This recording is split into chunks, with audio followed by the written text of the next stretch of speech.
자, 이번 시간에 삼성전자 종목 분석 한번 해보겠습니다. 삼성전자는 어떤 사업을 벌이고 있고 이 사업들 중에서 어떤 부분이 해결돼야 주가가 달릴 수 있는지, 정말 그 문제는 해결될 수 있을지, 그래서 주가는 어떻게 될지, 오늘 그런 문제 생각해 보겠습니다. 네, 삼성전자 주가가 상승하기 위해서는요, 반도체, 스마트폰, 전장 사업, 이 세 가지 사업이 열쇠다 라고 여러분들께 소개를 해드립니다. 먼저 반도체는 삼성전자는 특히 메모리 분야에서 1위를 하고 있는데요. 그런데 메모리 업체로서만 인식이 되고 있습니다. 이 메모리에서만 성과를 크게 내고 있기 때문이고, 이 한계를 어떻게 극복할 것인가가 삼성전자의 주가가 한 단계 레벨업하는 중요한 이슈가 되겠습니다. 그리고 스마트폰인데요. 이 스마트폰은요, 시장이 아주 고착화되어 있어요. 뭐 삼성, 애플 뭐 등등 시장 비중 얼마로 지난 몇 년째 꾸준히 똑같습니다. 이 시장 고착화된 상황을 어떻게 삼성이 타개할 것인가, 이게 삼성전자가 또 한 번 레벨업되는 중요한 포인트가 될 것 같고요. 그리고 전장 사업에 뛰어들었죠. 하만을 몇 해 전에 인수하면서 전장 사업에 뛰어들었는데 지금까지 이렇다 할 성과가 좀 보이지 않습니다. 여기에서 어떻게 얼마나 성과를 낼 것인가가 매우 중요해 보이고, 그 문제도 또 생각해 보겠습니다. 네, 지금까지 소개해드린 문제를 삼성전자의 사업 구조 속에서 한번 살펴보겠습니다. 삼성전자는 DS, IM, CE, 하만 크게 보면 이렇게 네 가지의 사업 부문으로 나뉩니다. DS는 디바이스 솔루션이에요. 이 DS 부문은 반도체와 디스플레이, DP로 나뉘고요. 반도체가 조금 전에 소개드렸던 그 주가 변동 체크 포인트 첫 번째, 이 메모리 반도체로서의 한계, 어떻게 극복할 것인가가 바로 이 반도체 부분입니다. 이 반도체가 매출을 2021년에 94조 원이나 했네요. 성장률이 무려 전년 대비 29%나 성장을 했습니다. 최근에 반도체 그 쇼티지가 나면서, 반도체 부족 현상이 나면서 이렇게 매출이 크게 상승할 수 있는 원동력이었는데, 그런데 왜 삼성전자 주가는 이 모양이죠? 무려 30%나 상승했는데요. 잠시 후에 깊이 있게 좀 다뤄보고요. 그리고 디스플레이는 32조 원의 매출을 2021년에 올렸네요. 성장률 4% 정도인데 큰 이슈는 없어 보입니다. 자, 그리고 IM 부분인데요. IT의 모바일이고요. 스마트폰이 대부분입니다. 컴퓨터 같은 IT 기기들도 있지만 스마트폰이 대부분이에요. 무려 2021년에 109조의 매출을 올렸네요. 조금 전에 소개해드린 반도체와 함께 삼성전자의 큰 두 축이다, 사업의 큰 두 축이다 라고 할 수 있고, 삼성전자가 2021년에 총 매출 300조를 올렸습니다. 그 중에 대략 한 100조가 반도체고, 또 대략 한 100조가 IM, 즉 스마트폰입니다. 이 두 가지가 삼성전자의 큰 사업의 두 축인데, 앞으로 이 두 축의 사업 어떻게 될지가 매우 중요하겠죠. 스마트폰은 조금 전에 말씀드렸듯이 시장이 아주 고착화되어 있어요. 이거 어떻게 타결할 것인가 생각해 보고요. 그리고 CE 부문입니다. 컨슈머 일렉트로닉스인데 가전, TV 등이 있죠. 특히 가전은 시장이 해마다 경제 성장률 정도로 성장합니다. 이 가전 영역에서 특별히 치고 나갈 수 있는 그런 여지는 별로 없어 보입니다. 그리고 TV는 이미 삼성이 또 1등이에요. 1등이다, 정말 잘한 거지만 투자가들은 뭘 원하나요? 성장 스토리를 원합니다. 투자는 미래에 하는 거니까. 그런데 이미 1등이면 반도체, 스마트폰 다 마찬가지인데요. 이 성장 스토리가 보이지 않습니다. 그래서 삼성이 지금 매우 어려운 상황에 있는 거고요. 어떻게 하면 성장 스토리를 쓸 수 있을까? 가전 TV에서는 크게 잘 보이지가 않아요. 자, 그 하만 영역을 볼까요? 하만은, 여러분 하만 카돈 스피커 뭐 잘 아시죠? 그 스피커로 유명하고 또 자동차 인포테인먼트 사업을 벌이고 있습니다. 바로 삼성이 이 부분을 보고서 하만을 인수하게 된 거고요. 그런데 인수한 지 좀 됐는데 아직 이렇다 할 성과가 보이지 않는 그런 상황입니다. 자, 이슈들을 삼성전자의 사업 구조에서 한번 살펴봤고요. 각각의 이슈에 대해서 좀 깊이 있게 살펴보겠습니다. 네, 주가 변동 체크 포인트 첫 번째, 반도체를 먼저 볼게요. 이 반도체는 메모리 반도체와 비메모리 반도체로 크게 나뉘죠. 이 메모리 반도체가 바로 삼성전자가 매우 잘하고 있는 사업이고, 메모리 반도체는 크게 또 D램과 낸드 플래시로 나뉩니다. 이 D램은 여러분들 컴퓨터 사실 때 이 컴퓨터는 메모리가 16기가고 저장 용량이 1테라예요. 뭐 이런 얘기 들으시죠? 이때 메모리 16기가가 바로 D램입니다. CPU와 저장 장치 사이에서 빠른 속도 처리를 위해서 임시 저장하는 장치인데요. 속도가 매우 빠르고 대신에 저장 장치보다는 그 저장 용량이 좀 작죠. 이 D램 영역에서 삼성이 40%, SK 하이닉스가 30%, 그리고 마이크론이 20%, 이런 정도의 시장 점유율을 갖습니다. 해마다 똑같아요. 늘 이 정도입니다. 이런 숫자는 외워두시는 게 좋아요. 그래서 제가 여러분들께 정확한 숫자가 아닌 대략적인 숫자를 말씀드리고 있는데, 이 숫자에서 약간 뭐가 변화한다. 그러면 변화가 시작되나 보다 라고 그 변화를 감지할 수 있겠죠. 그래서 이런 숫자는 외워두시는 게 좋고요. 이 D램에서 삼성이 압도적으로 40%의 시장을 차지하면서 1등입니다. 이 D램에서 뭔가 더 잘하기에는 좀 어려워 보여요. 그리고 낸드 플래시 메모리도 사실 마찬가지인데요. 조금 전에 저장 용량 1테라예요 했던 그 1테라가 바로 이 낸드 플래시 메모리입니다. 이 낸드 플래시 메모리는 주기억 장치예요. 비휘발성이어서 전원을 꺼도 저장 기록이 남습니다. 아까 D램은 전원을 끄면 기억이 날아가죠. 이 낸드 플래시 메모리 역시 삼성이 압도적으로 잘하는데요. 시장 점유율 40%를 가지고 있고, 키옥시아 웨스턴 디지털이 30%, 그리고 SK 하이닉스가 20%, 해마다 이 정도의 비중을 갖습니다. 특히 SK 하이닉스는 이 인텔의 낸드 플래시 메모리 사업을 인수하면서 각각 한 10% 정도씩 됐어요. 이 두 회사가 합쳐지면서 20%가 됐는데, 이 낸드 플래시 메모리 영역 역시 삼성이 40%나 장악하고 있고, 앞으로 뭐 더 잘하기에는 좀 어려워 보이죠. 자, 비메모리 볼까요? 이 비메모리가 삼성이 보시면, 이 그래프에서 보시면 시장 점유율이 그다지입니다. 그렇다면 여기에서 성장 스토리를 쓸 수 있겠구나, 그런 생각 들죠. 시스템 LSI를 볼까요? 이 시스템 LSI의 대표적인 예가 바로 삼성이 개발하고 있는 엑시노스 모바일 AP입니다. 모바일 AP에서 가장 잘하는 회사는 퀄컴이고요. 퀄컴이 40, 미디어텍이 30, 애플이 20, 삼성이 10, 이 정도의 시장 점유율을 갖는데요. 삼성이 본인들의 스마트폰 시장이 세계 1등이죠. 세계 1등임에도 불구하고 이 모바일 AP를 본인들의 스마트폰에도 전량 적용하지 못하면서 시장 점유율은 겨우 10%밖에 하지 못하고 있습니다. 성능이 열세란 얘기죠. 이 성능 어떻게 극복할 것인가? 이게 대단히 중요한데요. 바로 그 다음 파운드리에서 그 답을 찾을 수도 있습니다. 자, 파운드리란 위탁 생산 사업이에요. 설계도를 받아서 반도체를 만들어주는, 위탁 생산해주는 그런 사업이 파운드리인데요.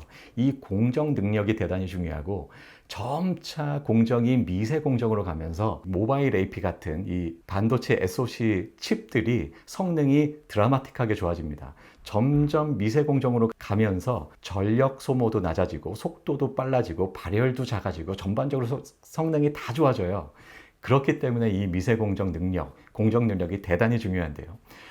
파운드리 비즈니스에서 압도적인 1위가 바로 TSMC입니다. 50% 이상의 시장 점유율을 가지고 있고, 삼성이 15, 글로벌 파운드리가 10%, UMC라는 회사도 있는데 이 회사도 대략 한 10% 정도 하고요.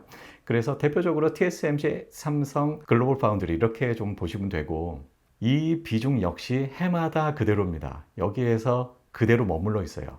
삼성이 이 비메모리, 특히 파운드리 분야에서 얼마나 잘하느냐가 결국은 시스템 LSI 경쟁력까지 영향을 주게 될 텐데, 그 내용을 조금 더 살펴보겠습니다. 이 파운드리 경쟁력이 시스템 LSI, 모바일 AP 같은 시스템 LSI 분야의 경쟁력이 될 수 있고, 이 경쟁력이 다시 파운드리의 실적으로 연결될 수 있는 이런 선순환 구조가 2020년 말쯤에는 삼성전자에 상당히 기대됐었습니다. 2018년에 TSMC가 7나노 미세공정이죠. 7나노 공정을 개발했고 양산을 시작한다라고 했을 때 삼성은 그 수준에 미치지 못했습니다. 그런데 2019년에 우리도 7나노 양산해 라고 발표를 했고요. 더군다나 20년에는 TSMC하고 똑같이 5나노까지 양산할 거야 라고 하면서 실제로 20년에 TSMC와 같은 5나노를 양산하기 시작합니다. 그래서 삼성전자에 거는 기대가 대단히 컸는데요. 드디어 TSMC 따라잡는구나 라고 기대가 컸는데요. 이렇게 미세 공정을 본인들의 모바일 AP에 적용을 하고 그 모바일 AP의 성능이 대폭 향상되면서 이 모바일 AP의 적용이 본인들의 스마트폰에 확대되고, 그래서 이 모바일 AP를 위탁 생산하는 또 이 파운드리 비즈니스 역시 같이 성장하는 이런 선순환 구조를 크게 기대를 했습니다. 그런데 지금까지 이런 소식은 들리지 않고 있습니다. 아마도 이 삼성이 외형 성장에 치중한 것 같아요. 7나노다, 5나노다 이런 타이틀을 찾기에 급급을 했고 내실을 좀 소홀히 하지 않았나, 그런 생각이 좀 들고요. 같은 7나노 공정이라도 그 퀄리티 차이가 날 수밖에 없습니다. TSMC하고 그런 차이가 좀 나는 것 같아요. 그래서 본인들의 이 모바일 AP도 역시 경쟁력이 좀 떨어지게 되고, 그래서 스마트폰의 적용도 그만큼 못하게 되는 그런 상황이 아닐까 싶고요. 이 상황을 타개하기 위해선 더 이상 우리 5나노 양산한다, 4나노 양산한다 이런 소식이 아니라 뭔가 대형 M&A가 필요하지 않나 라는 생각이 듭니다. 지금 삼성이 검토를 하고 있다고 하던데요. 예, 조만간에 좋은 소식이 들리기를 기대해 봅니다. 네. 주가 변동 체크포인트 두 번째, 스마트폰을 좀 볼게요. 스마트폰 전체 시장은 해마다 대략 한 15억대 정도 됩니다. 전 세계에 15억대 정도가 생산이 되고 팔려요. 그런데 삼성이 20%, 애플이 15%, 그리고 중국 업체가 무려 50%이 정도의 그 시장 점유율이, 이것도 여전히 여러 해 고착돼 있습니다. 삼성이 애플을 먹을 수는 없겠지만 중국 업체들을 먹을 수는 없을까? 중국 업체 무려 50%나 하니까요. 이런 생각을 하게 되는데요. 그런데 중국 업체들은 대부분 중국 거대한 자국 시장에서 플레이를 하고 있고, 그래서 삼성이 또 넘보기가 어려운 이런 상황이죠. 그리고 삼성이 20%의 시장 점유율을 가지고 있습니다. 앞서서 메모리 반도체처럼 40% 이런 정도의 압도적인 시장 점유율을 가지고 있는 게 아니기 때문에 시장을 넓힐 수 있는 그런 여지가 있어 보이는데요. 그런데 애플이나 중국 업체들을 넘어야 되기 때문에 좀 어려움이 있는 거고, 이 업체들의 시장을 뺏어오기 위해서는 스마트폰에서 뭔가 큰 한방이 필요할 것 같습니다. 그 큰 한방이 바로 폴더블 폰이 아닐까 싶었고, 처음에 삼성이 폴더폰을 내놨을 때 시장이 크게 환호한 이유도 바로 그 점입니다. 그런데 폴더블 폰 시장이 급성장하고는 있지만 그 절대 규모가 좀 미미해요. 해마다 2배씩 성장은 하고 있습니다. 하지만 2022년에 1700만 대 정도 보고 있는데요. 1년에 스마트폰이 15억대라 그랬죠. 15억대 대비 1700만 대, 너무 작습니다. 드라마틱하게 성장은 하고 있지만, 그리고 삼성이 이 폴더블폰 시장에서는 80%의 시장 점유율을 가지면서 압도적인 1위예요. 그래서 이 시장이 커지는 것이 매우 중요해 보이는데요. 절대 규모가 좀 미미한데, 첫 번째 이유는 스마트폰이 너무 비쌉니다. 이 폴더블 폰이 너무 비싸서 일단 시장 확대가 좀 어려운 그런 측면이 있고, 또 하나는 이 삼성 디스플레이가 사실상 이 폴더블 디스플레이를 독점하고 있는데 혼자 하다 보니까 이게 또 양산 능력이 한계에 부딪히고 있고요. 그런데 이 폴더블 폰의 시장이 근본적으로 커지려면 애플도 이 시장에 뛰어들어야 되지 않을까라는 생각이 듭니다. 아니, 애플이 뛰어들면 그럼 삼성하고 경쟁 구도가 되는데 삼성한테 도움이 되나요? 라는 생각이 들 수 있지만, 지금 현재 폴더블 폰 시장이 너무 작기 때문에 일단 파이를 키워야 되는 그런 문제가 있고, 애플이 뛰어들 때 이때 파이가 커지지 않을까, 그런 생각이 듭니다.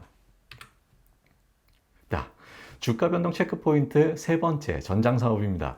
2017년에 하만을 인수했고, 그래서 본격적으로 전장 사업에 뛰어들었습니다만, 지금까지 별로 이렇다 할 성과가 없어요. 2016년에, 즉 그 하만을 인수하기 직전 하만의 실적은요, 2016년 매출 8조, 영업이익 7천억 원이었습니다. 그런데 작년 2021년 하만의 매출은 10조고요. 그리고 영업이익은 6천억 원이에요.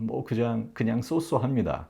최근 실적이나 그 인수하기 전 실적이나 비슷한 상황이고, 지금까지 40여 개의 해외 법인을 정리하는 작업을 계속했다고 합니다. 경영 효율화를 위해서 계속해서 하만이 대단히 복잡한 해외 법인들을 가지고 있었고 다 정리하고 있다고 해요. 효율화는 하고 있는데 지금 여러 해 동안 효율화를 하고 있지만 매출에 있어서 그다지 영향을 주고 있지는 못한 것 같습니다.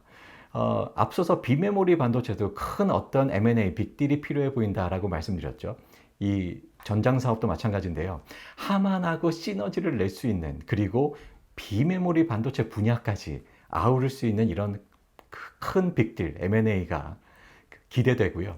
지금 오르내리고 있는 업체들이 NXP, 인피니언, 또 암 등이 있습니다. 이 업체들 정말 굵직한 또 아주 잘하고 있는 업체들이고 이 업체들을 정말 삼성이 인수한다면 이 전장 사업과 비메모리 반도체 분야에서 큰 두각을 나타내지 않을까, 삼성이 한 단계 레벨업 되는 그런 계기가 되지 않을까 생각됩니다. 자, 지금까지 소개해드린 내용을 바탕으로 해서 삼성전자의 밸류에이션 한번 해볼게요. 밸류에이션을 해야 목표 주가가 산정이 되죠. SOTP, Sum of the Part라는 방법으로 이 밸류에이션을 할 건데요. Sum of the Part란 각각의 사업들의 사업 가치들을 구하고 그것들을 더한 게 총 가치다. 이 회사의 총 가치다. 이런 방법입니다. 사업 가치들을 쭉 구해요. 거기에서 순차익금을 빼면 결국 시총이 됩니다. 이 시총을 총 발행 주식수로 나누면 주가가 되죠. 그리고 사업 가치들을 도출하기 위해서 EV EBITDA 지표를 사용할 건데요. 이 EV EBITDA 지표가 뭔지 잠시 후에 알아보겠습니다. 네, EV EBITDA는 EV는 엔터프라이즈 밸류 기업 가치고요. EBITDA는 현금 창출 능력이에요. 다시 말해서 현금 창출 능력 대비 이 회사의 기업 가치가 얼마냐, 시장에서 평가한 이 회사의 기업 가치가 얼마냐를 본 겁니다. 예를 들면 100억짜리 회사가 있다. 그리고 이 100억짜리 회사가 해마다 현금 창출 능력이 10억이다 라고 한다면 이 회사를 내가 100억 있어도 다 100억을 주고 다 샀어요. 그리고 10년을 기다리면 해마다 10억의 현금 창출 능력이 있으니까 내 투자금 100억을 10년 기다리면 다 뽑죠. 그리고 이 회사가 남죠. 이게 바로 EV EBITDA의 의미입니다. EV EBITDA 멀티플, 앞으로 줄여서 M이라고 부를 거고요. 기업 가치들 시가총액에 순차익금을 더해서 구하고요. 현금 창출 능력은 영업이익에 감상비를 더해서 구합니다. 자, 이런 내용은 앞서서 여러 번 소개를 해드렸고 앞선 이 영상을 보시면 참고가 되겠습니다. 그리고 EV EBITDA 이 지표를 통해서 어떤 순서로 밸류에이션을 할 수 있는지 순서 쭉 적어놨으니까요. 화면 잠시 일치 정지하시고 꼼꼼히 읽어보시기 바랍니다. 자, 읽어보셨죠? 넘어갈게요. 자, EV 에비타 방법으로 각각의 사업의 가치들을 한번 구해볼까요? 삼성전자는 DS, IM, CE, 하만 크게 이렇게 네 가지의 사업 부문으로 나뉜다 그랬죠. 그래서 앞서서 이 삼성전자의 사업 구조를 소개해 드린 거고요. 그리고 DS는 또 반도체와 디스플레이로 나뉘고 또 반도체는 비메모리와 메모리로 나뉩니다. 많은 증권사 리포트들이 반도체 그냥 얼마 이렇게 묶어서 평가를 하기도 하는데요. 심지어는 삼성전자 전체 PER 또는 PBR 얼마 이렇게 해서 평가를 하기도 하는데 각각의 사업이 가치가 다 특징이 있고 다릅니다. 그래서 저는 이렇게 다 나눠서 평가를 해야 된다고 생각을 하고요.